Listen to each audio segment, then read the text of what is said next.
Start with a bang, says Bill. Hey, let's start with a bang. Do you want to be rich? Yes or no? Yeah. Do you want to be rich? Yes. Why? Why do you want to be rich? Well, I'm going to be speaking to you about the 5 pillars of life and how they all add up to what I call total wealth. The 5 pillars are financial, spiritual, social, intellectual, and the last one is physical. You need all of these components to be able to be truly wealthy. So when I asked everyone if you want to be rich, this is a purely one-dimensional view of wealth. Now don't get me wrong. We all want to be able to eat ceviche in Peru or fly to the Amazonas. These things are nice things to have. We need to eat, we need to live, we need to be able to pay Toastmasters dues so that Sarah doesn't get a hissy fit. And these are important. In fact, so much so that a friend of mine, his goal has always been to be a millionaire before the age of 30. And he not so subtly one day posted a link on Facebook saying, for those of you that know me really well, I've reached my goal. And the link was to a music video by Andre 3000 and Kelis entitled Millionaire. So he was ridiculed quite a bit on Facebook. A lot of people saying, not so subtle, Gareth, not so subtle. But if one looks at the actual, or listens to the actual song, you'll find that there's a line in there that says, Mama, I'm a millionaire, but I feel like a bum, and I woke up early this morning, and I still ain't seen the sun. So I think there's an assumption that certain people are born with a silver spoon in their mouth. Yet if you wake up before the sun has risen, and you go to bed, and you still haven't seen the sun, that implies hard work. So there's really no free lunch, even to becoming financially wealthy. The other example I'd like to give, or the next component, is the physical component of wealth. Now, we were speaking about failure, and Sarah was also mentioning one of her goals, to climb up Nurduk Peak.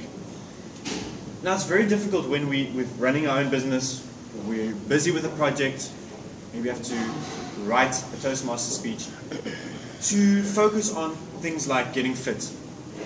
But I think we have to create what I call the toothbrush effect.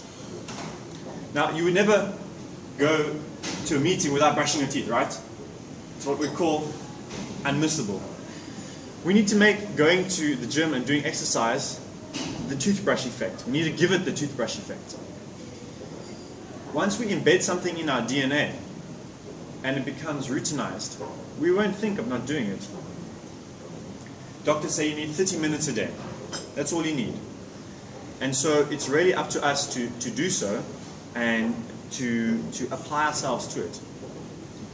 If you think about it, there was a story about the head of Sanlam Investment Managers. He amassed a massive fortune for himself. And upon retirement, in his first week, he went to the gym. He was on the treadmill, and unfortunately, he died of a heart attack. He had focused all his energies on the financial pillar, but he had neglected the physical pillar. And it is interesting that these pillars are actually interrelated. When I showed you the picture, they weren't parallel. They're at an angle because the one pillar is actually supporting the other pillar to give you total wealth.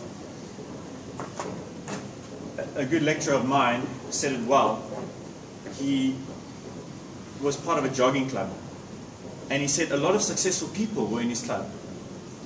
And he says it wasn't so much that the CEOs were joggers, it's that the joggers were CEOs. You've got to think about the wording and the placement of those words. Is if you can be diligent enough and disciplined enough to get up every morning to jog, it's probably a leading indicator to your self-motivation and your discipline in other aspects of your life. The third component or third pillar that I'd like to introduce is spiritual. Now, I don't necessarily mean going to church or even following a particular religion, although some people do, including myself. But I'm talking more like a connection with something greater than oneself. Seeing one's purpose beyond just what can I do for myself. So whether that's meditation, I know Simrick's not here this morning, but he says in the morning he wakes up and he gives thanks for 21 things that he is grateful for. And that is just a really nice way of starting off your day. Some people like Angela get up in the morning and meditate. So it's really looking at what we can do to connect with one another. Because I think that we have a lot of violence, a lot of clashing between religions. But most faith can be summed up in treat others as you would like to be treated yourself. And I think we're seeing that at a corporate level as well. I think we're seeing it at a corporate level.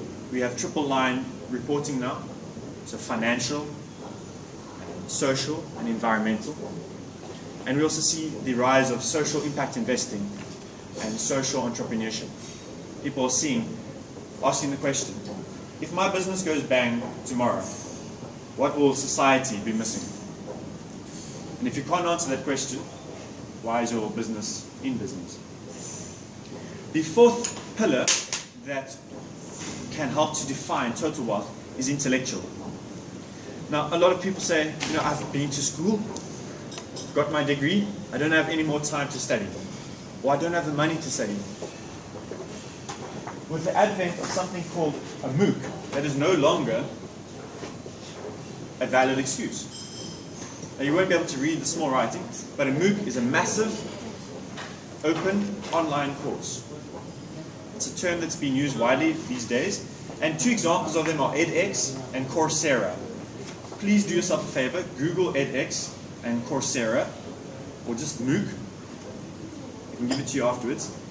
And there are a host of free courses provided by prestigious universities such as MIT, Wharton, etc., offering free courses.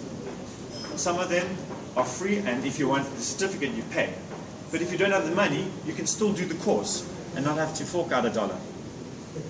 So again, no excuses really to building total wealth, and at least from the intellectual pillar. The last pillar I'd like to deal with is the social pillar. Now, when I talk about social, I don't mean running around and partying and having a good time and getting drunk at a club. I mean the personal relationships with family and close friends. Now, why is family and close friends important? This might seem obvious, but nurses and doctors, when asked, what is the single biggest regret of the dying? And it was that people on their deathbed would mention how they didn't spend enough time with loved ones and close friends and family. And again, just to speak about the fact that the pillars reinforce one another, they're at an angle. My uncle had a really, really successful business, Cape Auto Electric, and he sold it for a pretty penny when he retired. But his first loan was from my dad, his brother-in-law, 200 Rand a few decades ago. It was enough to start a company. And it just goes to show, if my uncle had only focused on building a new enterprise without nurturing relationships, he might not have gotten to where he was today. So how the 5 pillars reinforce one another to provide you with the concept of total wealth, again being quite important. In conclusion, what is the definition of failure? The definition of failure is not that you don't work on each pillar to the same degree every day. The definition of failure would really be to ignore one of these pillars completely. If you're at Toastmasters or at Mug and Bean and you're sitting across from somebody you love and you're leaning over the table to grab their hands and it's a romantic moment, the worst thing that can happen is for suddenly the table to flip your way and the coffee to land on your white shirt. And this is what can happen in your life if all 5 pillars aren't in place. So make sure that you build on each of the pillars, that they're all sturdy, that they're all built up to ensure that you get total wealth. Ladies and gentlemen.